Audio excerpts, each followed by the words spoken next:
오늘 하나님께서 우리에게 주시는 말씀은 마가복음 6장 1절에서 6절 말씀 되겠습니다. 우리 다 함께 일어나서 신령과 진정한 마음으로 하나님의 말씀을 한 절씩 교독하도록 하겠습니다. 제가 먼저 읽겠습니다.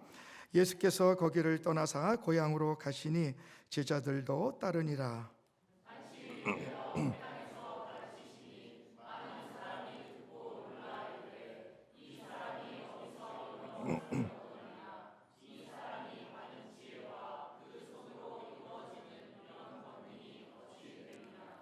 이 사람이 마리아의 아들 목수가 아니냐, 야고보와 요셉과 유다와 시몬의 형제가 아니냐, 그 누이들이 우리와 함께 여기 있지 아니하냐고 예수를 배척한지라.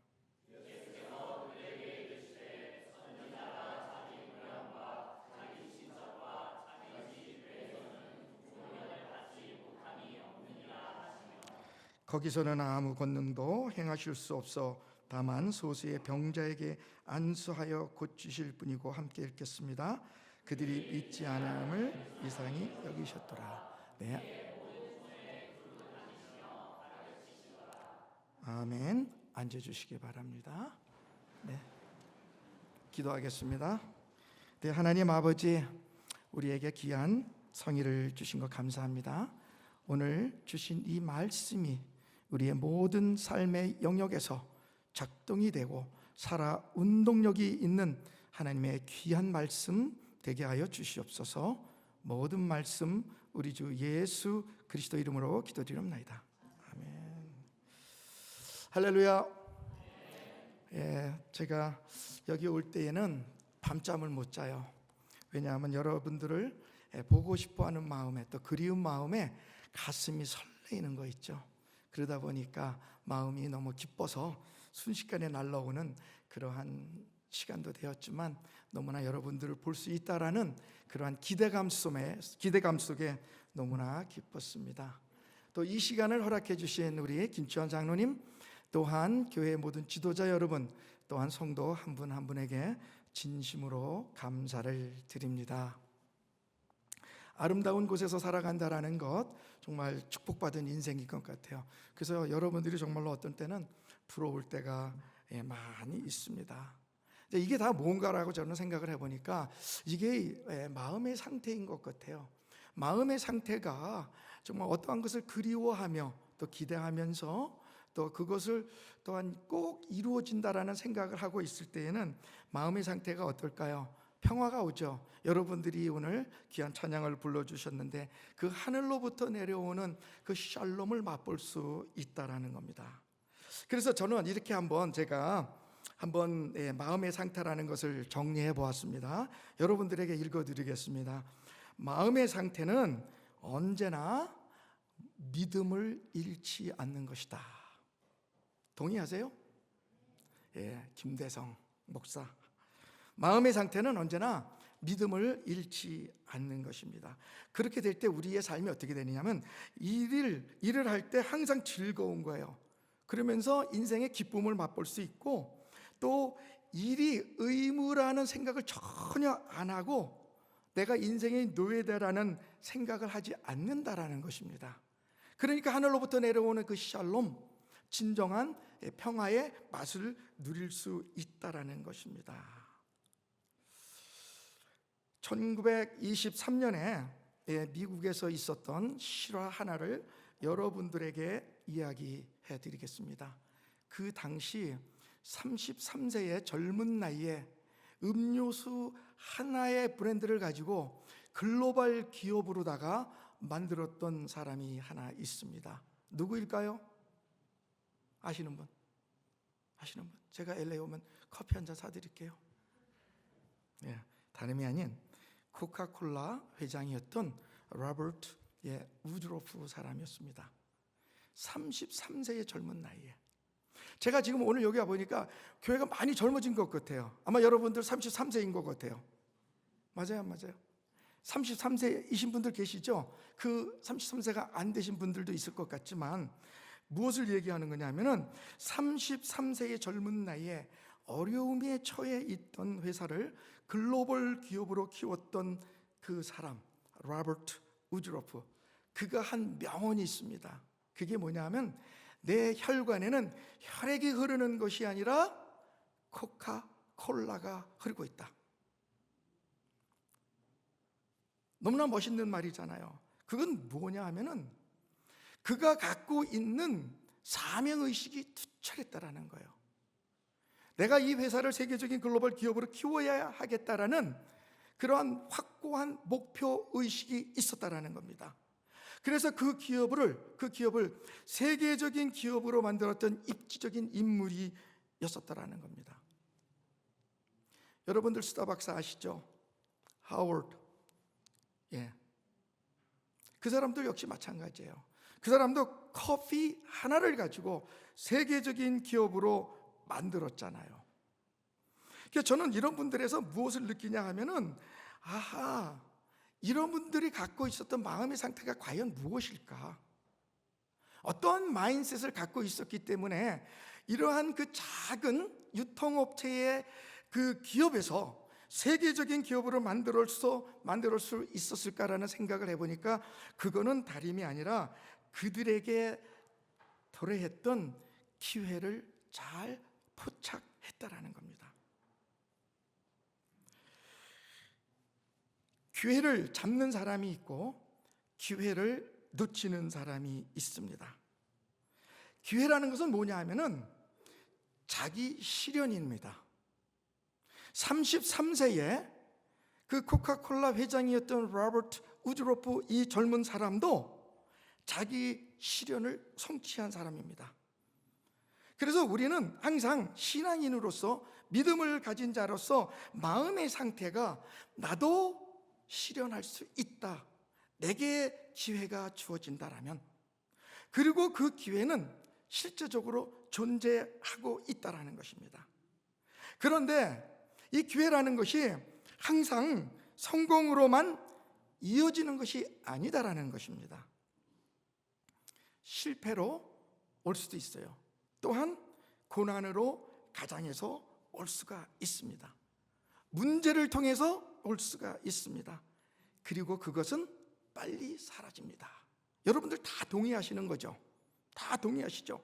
그런데 그 과정 속에서 이거를 자기 실현으로 받아들이는 사람들이 있다라는 겁니다. 그래서 여러분들이 33세이잖아요. 이거를 받아들여야 돼요. 그러면서 자기 실현을 성취해야 된다라는 겁니다. 이게 뭐냐? 이게 자기에게 오는 최고의 찬스라는 겁니다. 그래서 늘 저와 여러분들은 이러한 마인셋을 갖고 있어야 돼요. 적극적인 말을 해야 돼. 부정적인 언어를 사용하는 것이 아니라 믿음의 언어, 긍정적인 언어를 사용해야 된다는 겁니다.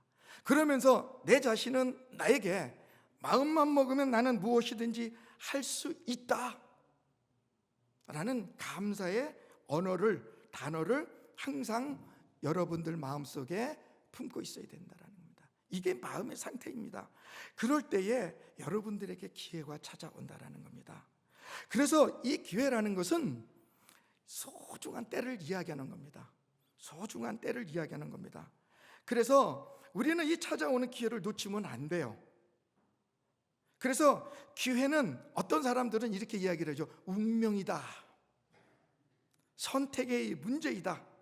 그런데 저는 다 좋지만 기회는 쟁취하는 것입니다. 쟁취하는 거예요. 절박함 속에서 기회를 갈구하는 마음의 자세가 중요하다라는 겁니다. 그래서 우리가 느끼는 거잖아요. 기회를 놓치지 않는 사람들은 그러면 다른 사람들에 비해서 기회가 많아진 거냐? 아니다라는 겁니다. 그 사람들도 동일한 기회가 주어졌지만 그들은 단지 기회를 볼 줄 아는 눈과 통찰력이 있었기 때문에 그런 것입니다. 근데 반면에 기회를 놓치는 사람들이 있어요. 기회를 놓치는 사람들은 기회가 왔어도 그것이 기회인 줄 모르기 때문에, 통찰력이 없기 때문에 그 기회를 포착하지 못하고 외면해 버리는 것입니다. 제가 왜 여태까지 이렇게 서론을 길게 설명했냐 하면은 오늘 본문의 말씀이 여기에 다 함축되어 있다는 것입니다. 기회를 놓치는 사람은 기회가 왔어도 그것을 잡지 못하는 거예요. 이게 뭐냐? 어리석은 사람들의 마음의 상태라는 것입니다. 오늘 본문에 보면 예수님께서 고향 나사렛 동네에 와가지고 자기 동네 사람들을 만나서 이야기하는 말씀이 여기에 나와 있습니다. 예수님께서 야이로의 딸을 이제 살리시고 죽었던, 그리고 이제 고향으로 지금 돌아와서 이제 안식일 날 회당에서 말씀을 가르치고 있는 거예요. 그런데 동네 사람들은 의아하게 생각하는 거지. 제가 어떻게 이러한 귀한 지혜를 얻었을까? 어디서로부터?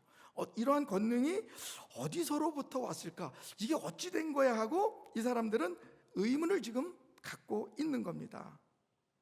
그 예수님께서 어린 시절에 이제 고향에서 태어났고 그 나사렛을 방문했는데 그 나사렛 사람들은 예수님에 대해서 그 지혜와 권능을 인정해 주지 못하는 것입니다.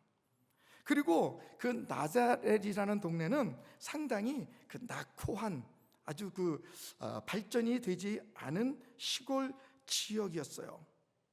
여러분들이 잘 아시는 말씀이 있잖아요. 빌립이 나다나엘에게 예수님을 소개했어요. 그랬더니 나다나엘이 이렇게 반응을 하죠. 빌립이 나다나엘을 찾아 이르되 모세가 율법에 기록하였고 여러 선지자가 기록한 그 일을 우리가 만났는데 그게 누구냐? 요셉의 아들 나사렛 예수라. 그렇게 이제 이야기를 했더니 나다나엘이 반응이 참 재밌어요. 나다나엘이 이르되 야, 나사렛에서 그런 무슨 선한 일이 일어날 수 있느냐 이렇게 얘기를 하니까 빌립이 뭐라 그래요? 야, 우리 가서 봐. 나 따라와 봐. 가서 보자.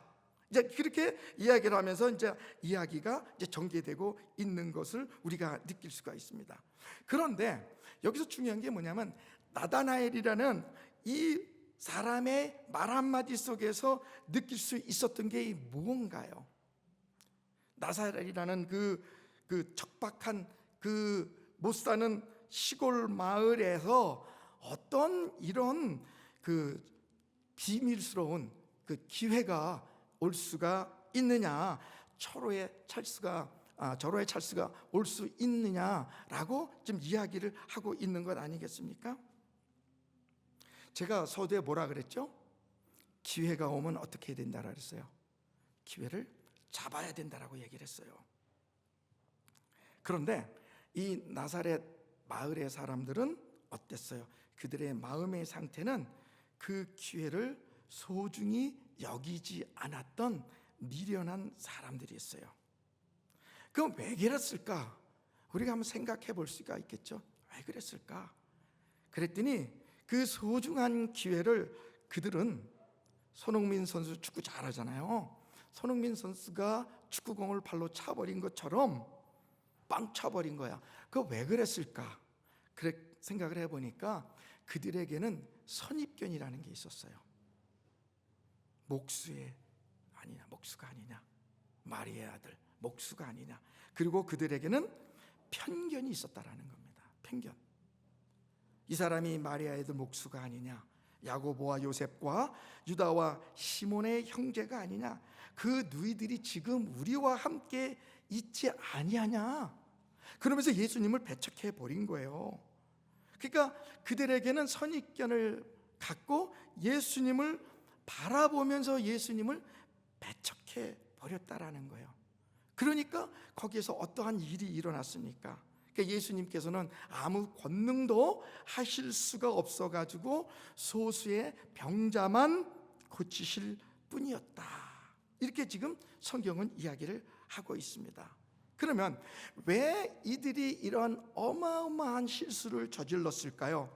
그것은 기회를 잡을 수 있는 통찰력이 없었기 때문에 이들의 어리석은 마음의 상태를 우리가 엿볼 수 있었던 것입니다. 그러니까 뭐냐? 그들이 가지고 있던 그 선입견과 편견 때문에 이런 배척을 하게 됐다라는 겁니다. 그래서 우리 모두는 조심해야 돼요. 저와 여러분들이 갖고 있는 공통점이 있는데 그게 뭐냐 하면은 우리 모두에게는 선입견과 이 편견이라는 두 마리의 개를 키우고 있습니다. 그러면서 항상 그거를 여러분들 마음속에 갖고 다니는 거예요. 근데 저는 여러분들보다 한 마리가 더 있어요. 왠지 아세요? 제가 개띠기 때문에 항상 개를 3마리 끌고 다니고 있어요. 이 교회도 또 김치환 장로님도 개띠예요. 한 마리가 여기 또 있어요. 그러니까 우리는 지금 4마리의 개를 지금 갖고 있는 겁니다, 이 안에. 그러니까 나사렛 지역 사람들은 몇 마리의 개를 키우고 있었어요? 2마리를 키우고 있었던 거예요. 그러니까 예수님을 배척해 버린 거예요. 이게 왜 위험하냐? 이게 선입견과 편견이 있으면은 우리를 어떻게 만드냐면 시야를 좁게 만들어요. 시야를 좁게 만들고 자기 생각에 몰두하게 하는 성향이 있다라는 겁니다. 그러니까 자기를 작게 만들어 버리는 거예요. 큰 거를 볼 수가 없다라는 겁니다. 그러니까 시야를 좁게 만들어 놓으니까 어떻게 돼요? 어려움이 올 수 있는 거잖아요. 기회를 포착할 수 없다라는 겁니다. 마음의 상태가 작아져 버리는 거예요. 그래서 오늘 여러분들은요, 제 설교에 은혜를 받으시기 바랍니다. 왜냐? 그거는 여러분들의 트인 마음을 알아볼 수가 있는 거예요. 신사적인 사람이 되라는 겁니다. 이런 사람들이 은혜를 받는 거예요. 믿으시면 아멘 하시기 바랍니다. 여러분들이 은혜를 많이 받으면 여러분들이 신사적인 사람이 되는 거예요. 여러분들이 너그러운 사람들이 되는 거예요. 저는 이런 사람들이 너무 좋아요. 너무 이런 사람들이 좋습니다. 자, 그런데 예수를 믿는 우리들은 베레아 사람들처럼 마음이 트인 사람들이 되어야 돼요. 마음이 트여가지고 서로를 용납해주고 사랑해주고 품어주고 너그러운 마음과 사랑으로 신앙생활을 해야 된다는 겁니다. 그런 성도들이 되시길 주 예수 그리스도 이름으로 축원합니다. 그러니까 여기에서 지금 우리가 나사렛 동네에는 지금 어땠어요? 침체되어 있는 거예요. 영적으로 침체가 되어 있는 겁니다. 우울해하고 그들은 패배감에 젖어 있었다라는 겁니다. 저와 여러분들은 그러한 삶을 살아가지 않기를 바랍니다. 그래서 우리가 꼭 붙잡아야 되는 게 있어요. 오늘 본문의 말씀에서 선입견과 편견을 버리면서 주님이 주시는 기회를 붙잡아야 된다는 겁니다. 오늘 말씀해 볼까요? 예수님께서 6장 5절 말씀해 보니까 아무 권능도 거기서는 할 수가 없었어요. 그래서 소수의 사람들에게만 권능을 베푸는 것을 우리가 볼 수 있습니다. 그런데 제가 여기서 느끼는 건 뭐냐 하면은 예수님께서 내가 마음의 상태가 열려 있을 때에는 예수님의 사역이 나의 삶에 제한이 되어 버리지를 않는다라는 겁니다. 예수님께서 사역을 하실 때 저와 여러분들의 삶 속에서 예수님의 기적의 능력이 제한되지 않도록 우리가 마음의 상태가 열려 있어야 된다라는 겁니다. 오늘 본문의 말씀에서 나와 있잖아요.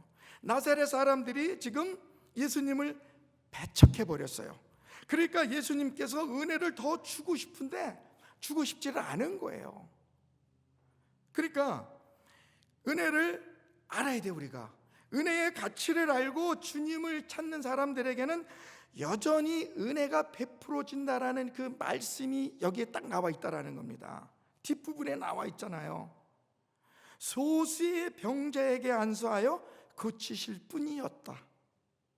은혜가 제한되어 있었다라는 거예요. 그런데 은혜를 사모하는 자들에게는 그래도 그러한 상황과 어떠한 형태에 있었든지 간에 상태에 있었든지 간에 주님께서는 역사하고 계신다라는 겁니다. 그래서 우리는 주님의 놀라운 역사를 체험하려면은, 기적을 체험하려고 하면은 그 예수님의 그 은혜의 가치를 알고 주님을 사모하면서 찾아야 된다라는 겁니다. 그게 기회라는 거예요. 저와 여러분들의 마음의 상태가 되어야 된다라는 겁니다. 아무리 어려운 상황이라도 침체된 상황에서라도 여전히 내가 주님을 갈망하고 여전히 주님의 은혜를 사모하고 침체된 내 영혼을 주님만이 회복시켜 주실 수 있다라는 믿음을 갖고 나아가는 사람들에게는 오늘도 여전히 하나님의 역사가 일어난다라는 거예요. 일어날 수 있다라는 이 사실을 우리는 믿어야 된다라는 겁니다. 그래서 사랑하는 유타 소망교회 성도 여러분, 그래서 오늘도 우리 주님은 계속 저와 여러분들에게 기회를 주시기를 원합니다. 머리를 너무 복잡하게 만들면 안 돼요. 내 머릿속이 복잡한가? 세상이 복잡한 것인가? 여러분들의 머리를 정리를 하셔야 된다는 겁니다. 그래서 복잡하게 생각하지 말고 은혜를 소중히 여기면서 쟁취해야 된다는 겁니다. 믿으시면 아멘 하시기 바랍니다. 그래서 우리는 준비할 게 있어요. 무엇을 준비해야 되냐 하면은 믿음의 그릇을 준비해야 된다는 겁니다. 사도행전 17장 11절 말씀해 보니까 제가 서두에서 말씀드렸다시피 베레아 사람들은 데살로니가에 있는 사람들보다 더 너그러워서 간절한 마음으로 말씀을 사모했다라 그래요. 말씀이 나옵니다. 간절한 마음으로 말씀을 사모했다.